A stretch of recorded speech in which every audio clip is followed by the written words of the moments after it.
The wedding venue was beautiful. My sister Jennifer had spared no expense. The Ashford estate was one of those historic properties that charged $20,000 just for the privilege of holding your event there, and that didn't include catering, flowers, or any of the other elements that turned a simple ceremony into a production. The gardens were immaculate, white roses everywhere, string quartet playing softly in the background. It was exactly the kind of wedding Jennifer had always wanted. I was sitting at table 7, which should have told me everything I needed to know about my place in the family hierarchy. Not at the head table with immediate family, not even at table 1 with the honored guests.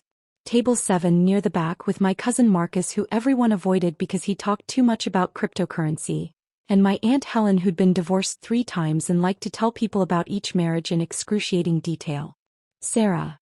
My mother materialized beside me, looking resplendent in a mother-of-the-bride dress that probably cost more than most people's monthly rent.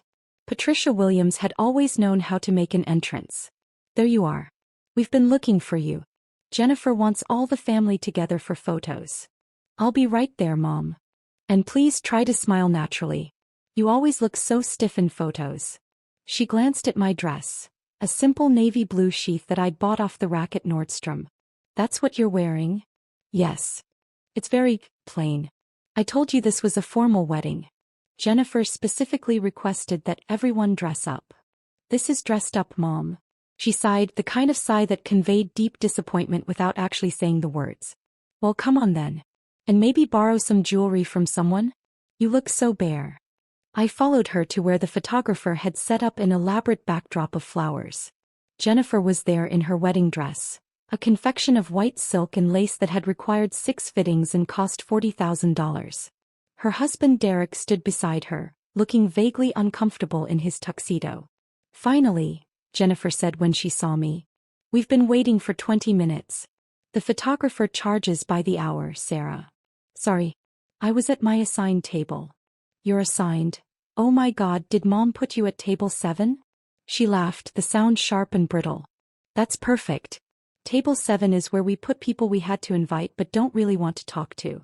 Jennifer, that's rude, my father said, but he was smiling as he said it. Thomas Williams had never been good at actually disciplining his golden child. I'm just being honest, Daddy. Jennifer positioned herself in the center of the family group, making sure she was the focal point. Hey, everyone smile. Look happy. This is costing a fortune. We took photos for 30 minutes. Jennifer wanted shots with different combinations of family members, different poses, different backgrounds. Through it all, I stood where I was told to stand, smiled when I was told to smile, and said nothing. Okay, I think we're done with family photos, the photographer finally said. Shall we move on to the bridal party? Yes, thank you. Jennifer turned to look at me. Sarah, you can go back to your table now. We're doing bridal party only. I nodded and started to walk away. Wait. My mother caught my arm. Sarah, before you go, Jennifer wanted to introduce you to some people. Potential employers. Employers. Professional connections, my father clarified. People who might be able to help you get a real job. I have a job, Dad. Your little internet hobby doesn't count, Jennifer said, her voice carrying across the garden. Several guests turned to look. Mom and Dad have been networking for you. The least you could do is be grateful. I'm not looking for a job. Well, you should be. Jennifer smoothed down her dress, checking her reflection in a nearby window. Sarah, you're 36 years old. It's time to stop playing entrepreneur and get serious about your career. These people are doing us a favor by even considering you. Considering me for what? Alan Brennan over there. My mother gestured to a distinguished-looking man in his 50s. He's a senior partner at a marketing firm. He said they have an opening for a junior account coordinator. It would be perfect for you. Starting salary is only $55,000, but with your lack of experience, that's actually quite generous. Junior account coordinator, I repeated. Everyone has to start somewhere, my father said firmly. You've wasted 15 years playing around with websites. It's time to get real work experience. Alan is willing to interview you as a favor to us. And Margaret Chin, the woman in the green dress, she owns a PR boutique. She said she might have an entry-level position opening up in a few months. You'd be answering phones, doing administrative work, but it would get your foot in the door. I looked at Margaret Chin, who was chatting with a group of guests and laughing at something someone had said. She looked successful. Confident. Like she'd built something real. I appreciate the thought, I said carefully, but I'm not interested. You're not interested. Jennifer's voice had gone cold. Of course you're not. Because you'd rather keep pretending that your little online shop is a real business. God, Sarah, when are you going to grow up? Jennifer, don't start, Derek murmured, but she ignored him. No, Derek, someone needs to say it. We've all been tiptoeing around Sarah's delusions for years. She sits in her apartment all day playing on her computer, pretending she's running a business. Meanwhile, she's living paycheck to paycheck, driving a car that's falling apart, wearing off-the-rack dresses to weddings because she can't afford anything nice. My car is fine, I said quietly. Your car is 15 years old. It's an embarrassment. And your apartment? When was the last time anyone visited you there? Right, never. Because you're too ashamed to have anyone see how you're actually living. I'm not ashamed of my apartment. You should be. Mom told me it's in that terrible neighborhood downtown. The one with all the, she lowered her voice, questionable people. You could have stayed in the suburbs where it's safe, where it's nice, but no. You had to move to the city to be near your business opportunities. My mother nodded sadly. We've been so worried about you, Sarah. Living alone in that dangerous area. Working all hours on this internet thing that doesn't seem to generate any real income. When was the last time you took a vacation? When was the last time you bought yourself something nice? I bought a new laptop last month. A laptop for work doesn't count. Jennifer was on a roll now, her voice getting louder. More guests were watching. I'm talking about nice things, Sarah. Jewelry. Designer clothes. Luxury items. The things successful people have. Look at Derek and me, we just bought a house in Maple Ridge. 4 bedrooms, 3 bathrooms, gourmet kitchen. That's what success looks like. Not sitting in a studio apartment selling things online. I don't live in a studio, I said. Whatever. The point is you're wasting your life. You had potential, Sarah. You went to Stanford. You could have done something real with that degree. But instead you dropped out after 2 years to pursue this ridiculous business idea. And 15 years later, what do you have to show for it? Nothing. I wouldn't say nothing. Name one tangible thing your business has achieved. But one thing that proves it's actually successful and not just you playing pretend. I could have answered. Should have answered. But something stopped me. The same thing that had been stopping me for 15 years. The desire to see how far they'd push it. How cruel they'd be willing to get. I'm happy with what I've built, I said simply. Jennifer laughed, a harsh sound. Happy. That's what unsuccessful people say when they've given up on actually achieving anything. I'm happy. Well, congratulations on your happiness, Sarah. I hope it keeps you warm in that studio apartment when you're 60 and still haven't accomplished anything with your life. Jennifer, that's enough, Derek said more firmly this time. It's not enough. Someone needs to give her a reality check. Jennifer turned to address the growing crowd of guests who'd stopped their conversations to watch our family drama unfold. My sister Sarah, everyone. She's a cautionary tale. Proof that intelligence doesn't guarantee success. She went to one of the best universities in the country and dropped out to sell things on the internet. 15 years later, she's broke, alone, and still pretending she's a businesswoman. I'm not broke, I said quietly. Really? Then why are you wearing a $200 dress to my wedding? Why are you driving a car from 2009? Why couldn't you afford to stay here at the venue like the rest of the family? Mom said you booked a motel 10 miles away because you couldn't afford the room rates. I prefer the motel. Of course you do. Just like you prefer your ancient car and your cheap apartment and your off-the-rack clothes. Sarah prefers everything that costs less because Sarah doesn't have any money. My father cleared his throat. Sarah, honey, we're just trying to help. We love you. We want you to be successful. I am successful, Dad. No, sweetheart, you're not. And it's time to face that fact. This internet business of yours. What do you even sell? Pet supplies? Kitchen gadgets? It's all very vague whenever anyone asks. I run a software company. Jennifer snorted. A software company. Please. You sell products through a website. That's not a software company. That's called being a middleman on the internet. I develop software solutions for e-commerce businesses. Which no one has ever heard of. Name one client. One major client that proves your company is legitimate. I could have named 20. Could have rattled off a list that would have made her jaw drop. But I just smiled and said nothing. See? Jennifer gestured to me triumphantly. She can't name anyone. Because there's no one. There's no real company. There's just Sarah sitting in her apartment, doing who knows what on her computer, pretending she's a tech entrepreneur. The tech industry is very competitive, my mother added, her voice sympathetic. Sarah tried, but she just doesn't have what it takes. And that's okay. Not everyone can be a success story. The important thing is that she learns from this experience and moves on to something more realistic. Which is why we set up these job interviews, my father said. Sarah, please. Talk to Alan and Margaret. Let them help you. It's not too late to start a real career. You're only 36. You could still have a successful professional life if you just let go of this fantasy. It's not a fantasy, I said. Then prove it. Jennifer was almost shouting now. Prove you're actually successful. Show US bank statements. Show us contracts with real clients. Show us anything that proves you're not just a failure who's too stubborn to admit it. The garden had gone completely silent. Even the string quartet had stopped playing. Every single wedding guest was staring at us now, watching the family meltdown with fascinated horror.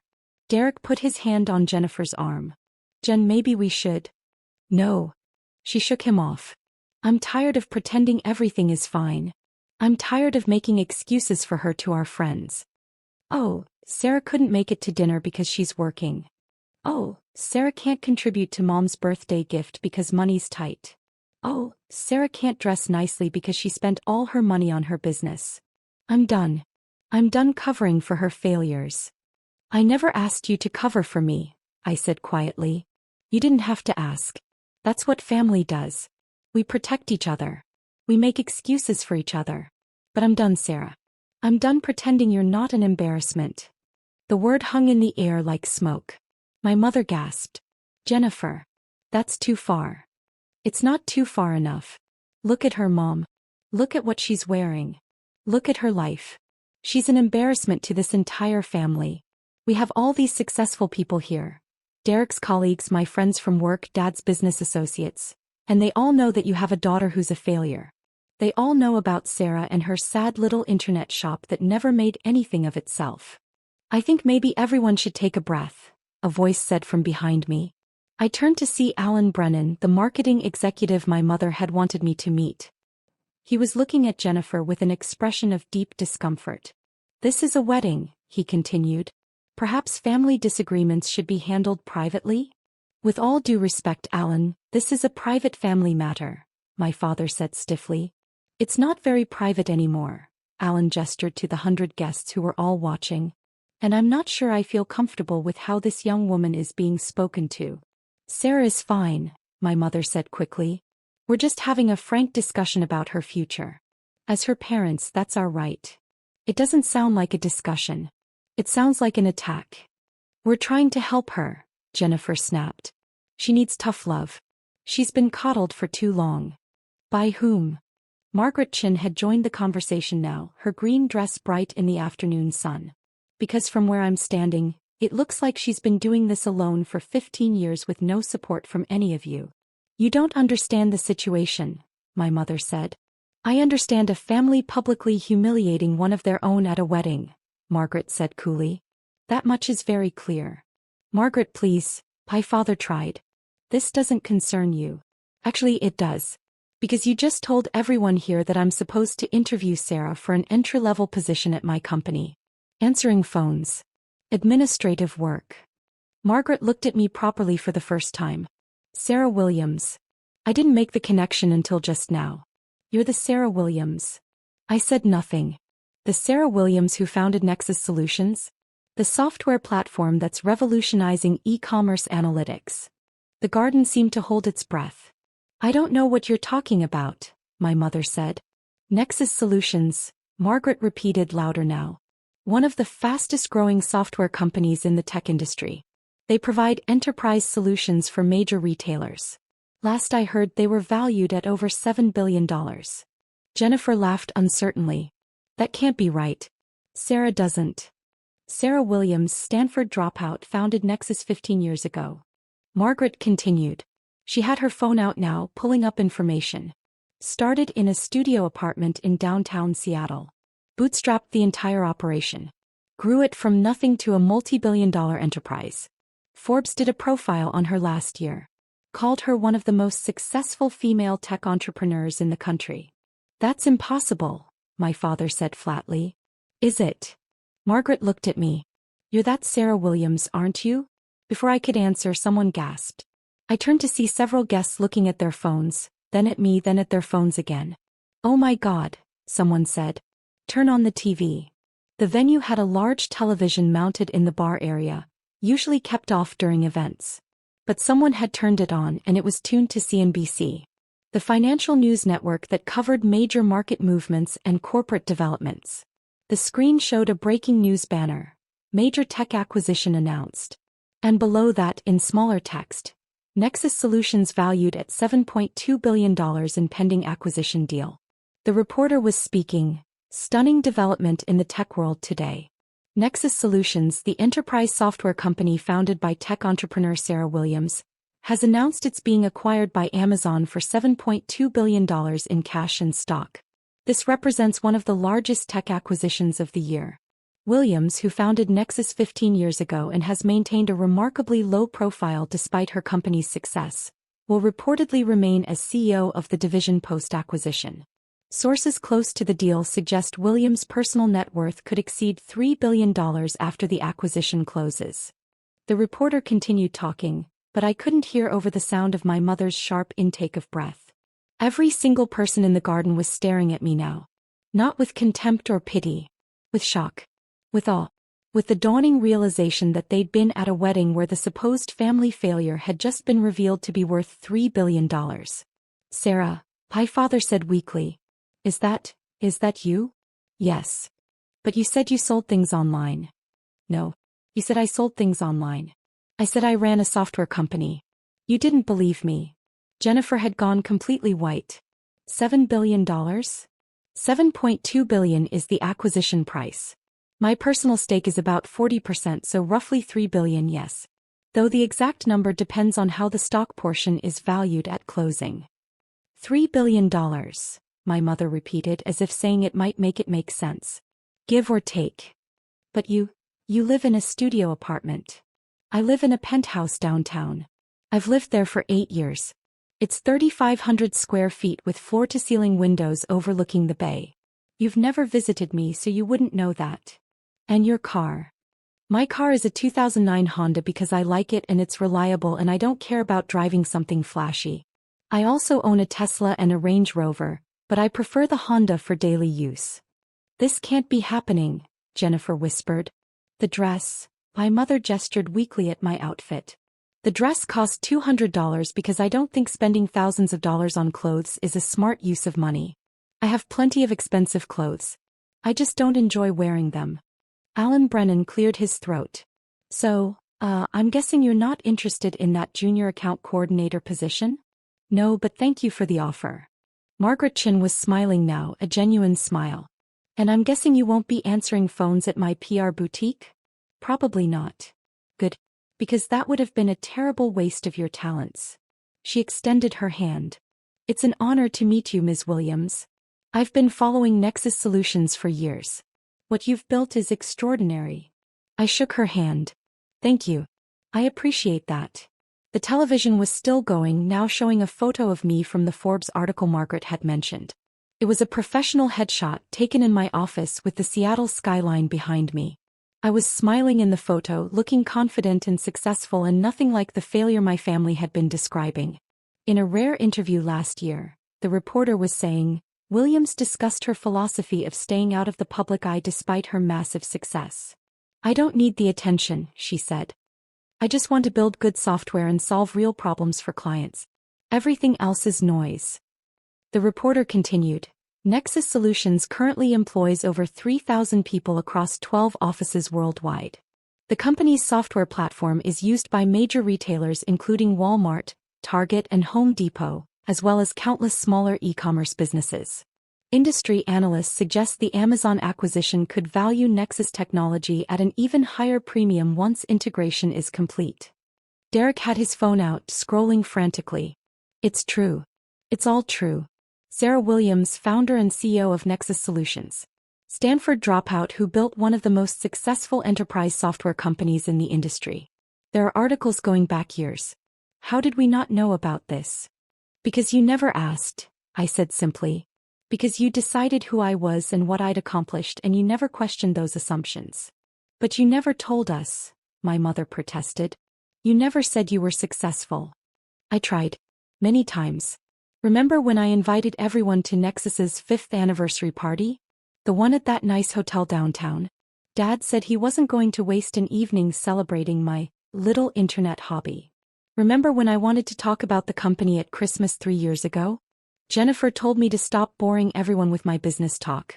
Remember when I offered to help with Mom's remodeling project because I knew a contractor?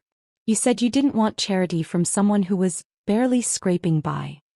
My father's face had gone gray. We assumed. You assumed I was a failure. And you liked that assumption because it made you feel superior. It made Jennifer's accomplishments seem more impressive by comparison. It gave you all something to look down on. That's not true, Jennifer said, but her voice was shaking. It is true. You've spent 15 years telling everyone I was an embarrassment. Telling your friends I was a failure. Using me as a cautionary tale. And now you're learning that the failure sister is worth $3 billion. The silence was absolute. Even the string quartet seemed afraid to make a sound. A man in an expensive suit approached us. He looked vaguely familiar. Someone from Derek's side of the family, maybe a colleague. Excuse me, but are you really the Sarah Williams? The one who built Nexus? I am. I'm Marcus Reed. I'm a venture capitalist. I've been trying to get a meeting with you for 2 years. I remember your emails. We wanted to invest in Nexus's Series C round, but you turned us down. You turned everyone down. You said you didn't need outside capital. I didn't. We were profitable enough to fund our own growth. Remarkable. Absolutely remarkable. He looked at Jennifer and my parents. Do you people have any idea what she's accomplished? Bootstrapping a software company to a $7 billion valuation? Without venture capital. Without debt. That's virtually unheard of in this industry. She's one of the most successful entrepreneurs of her generation. We're learning that, my father said quietly. More people were approaching now, people from the wedding who'd been watching the TV or reading about the acquisition on their phones. They wanted to meet me, to shake my hand, to ask about Nexus, to talk about the Amazon deal. I answered their questions politely. Yes, the acquisition would close in about 6 months pending regulatory approval. Yes, I'd remain as CEO of the Amazon division. Yes, we were planning to expand into international markets using Amazon's infrastructure. Yes, I was excited about the partnership. Through it all, my family stood frozen, watching this alternate version of their sister and daughter interact with people who actually understood what I'd built. I can't believe this, Jennifer kept saying. I can't believe this is happening. Believe it, Margaret Chin said. She'd stayed close by, seeming to enjoy watching the family dynamic collapse. Your sister is one of the most successful people in this room. Possibly the most successful person at this entire wedding. But she never said anything. She tried. You didn't listen. The wedding coordinator appeared, looking harried. Ms. Williams, Jennifer, we need to move forward with the schedule. The caterers are ready to serve dinner. Right. Yes. Dinner. Jennifer looked dazed. Everyone should go to their tables. The guests began moving toward the reception area, but many of them kept glancing back at me, whispering to each other, checking their phones for more information about the acquisition. Sarah, my father said quietly. Can we talk? Privately. I don't think there's anything to talk about, Dad. Please. Just for a few minutes. I looked at my watch. 5 minutes. I have a conference call with Amazon executives in an hour. Need to get back to my hotel. Your hotel? My mother asked. The Fairmont. Presidential suite. I've been staying there all week while I finalize the acquisition details. But you said you were staying at a motel 10 miles away. No, Jennifer said that. I never corrected her because I wanted to see how far she'd take it. We moved to a quiet corner of the garden, away from the other guests. My parents stood close together, looking smaller somehow than they had an hour ago. Jennifer was crying quietly. Derek looked like he wanted to be anywhere else. "We're sorry," my mother said. "Sarah, we're so sorry. We had no idea." "You had every opportunity to have an idea," I interrupted. "You chose not to. You chose to believe I was a failure because it was convenient. Because it fit your narrative." "That's not fair," Jennifer said. "Isn't it? You told an entire wedding full of people that I was an embarrassment. You said I was a cautionary tale. You tried to set me up with entry-level jobs answering phones. You did all of that in front of 100 people, Jennifer. And you didn't do it because you were concerned about me. You did it because you enjoyed it. Because it made you feel important." "I didn't know." "You didn't want to know. There's a difference." I looked at each of them in turn. "I built something extraordinary. I built it from nothing. I built it while you were all telling everyone I was a failure. I built it while you were making excuses for me to your friends. I built it while you were pitying me. And I did it all without your support or your help or even your basic respect." "What can we do?" my father asked. "How can we make this right?" "I don't know if you can. I don't know if I want you to." I checked my watch again. "I need to go. I have that call." "You're leaving?" "But the reception, the dinner." "I was seated at table 7, Mom. Table 7. With the people you had to invite but didn't want to talk to. That tells me everything I need to know about where I stand in this family." "We'll change your seat," Jennifer said desperately. "You can sit at the head table. You should be at the head table." "I don't want to be at the head table. I don't want to be at this wedding anymore. I came because you're my sister and I thought family was important. I was wrong. You've all made it very clear over the years that I'm not really part of this family. That I'm an embarrassment you tolerate." "That's not true," my mother protested. "It is true. And now you're upset because your embarrassment turns out to be a billionaire. Because your failure daughter is more successful than you ever imagined. Because you have to face the fact that you've been wrong about me for 15 years. I started walking toward the parking lot. "Sarah, wait." Jennifer called after me. "Please don't go. This is my wedding." I turned back one last time. "It's a beautiful wedding, Jennifer. The venue is perfect. The flowers are gorgeous. The food will be excellent, I'm sure. You got everything you wanted." "Except my sister," she whispered. "You never wanted your sister. You wanted someone to look down on. Congratulations, you had that for 15 years. But it's over now." I walked to my car, my 15-year-old Honda that I loved, and drove away from the Ashford estate. In my rearview mirror I could see my family standing in the parking lot watching me go. My phone buzzed with texts as I drove. My mother, my father, Jennifer, all of them wanting to talk, to explain, to apologize. I didn't respond. Instead I called my assistant. "Hey Amanda. Can you push the Amazon call back by 30 minutes? Thanks. Also, I need you to schedule a meeting with our PR team tomorrow morning. The acquisition announcement has gotten more attention than we expected. We need to prepare a proper media strategy." "Already done, boss. The requests for interviews are flooding in. Everyone wants to talk to you. Forbes, Bloomberg, Wall Street Journal. Tell them I'll consider interview requests after the acquisition closes. Until then, we're keeping our heads down and focusing on the integration planning." "Got it. Anything else?" "No. Thank you, Amanda." I hung up and drove through the city, toward my hotel, toward my conference call with Amazon executives, toward my $3 billion future. My phone kept buzzing. More texts. Then voicemails. Then emails. My family wanted to talk. Wanted to apologize. Wanted to understand. But I didn't owe them anything. Not my time, not my forgiveness, not my explanation. I'd spent 15 years building something extraordinary while they told everyone I was a failure. I'd done it without their support, their belief, their encouragement. I'd done it alone. And now they knew. The whole world knew. The bride's embarrassment sister was actually worth $3 billion. The family failure had built an empire. The look on Jennifer's face when the news broadcast started, that moment of dawning realization, was worth more than any apology they could offer now. Because that moment was truth. Pure, undeniable truth. They'd been wrong. About everything. For 15 years. And now they had to live with that. I pulled into the Fairmont's parking garage, gave my keys to the valet, and rode the elevator up to the presidential suite. The view from up here was spectacular. The entire city spread out below me, lights beginning to twinkle as evening approached. Somewhere out there a wedding was continuing. Dinner was being served. Toasts were being made. Jennifer was probably smiling for photos and pretending everything was fine. But everyone at that wedding knew the truth now. They all knew about the sister who got seated at table 7. The sister who was publicly humiliated. The sister who turned out to be worth $3 billion. I opened my laptop and logged into the conference call. Amazon executives filled the screen. VPs, directors, lawyers, integration specialists. All of them ready to talk about the acquisition, about timelines, about synergies and market opportunities. Good evening, everyone, I said. Thanks for your patience. Shall we get started? And we did. Because that's what success actually looks like.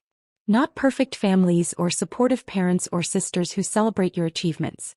Just you, your work, and the empire you build while everyone else is busy underestimating you. I'd built that empire. $3 billion worth of proof that I was never the failure they thought I was. And that was enough. More than enough.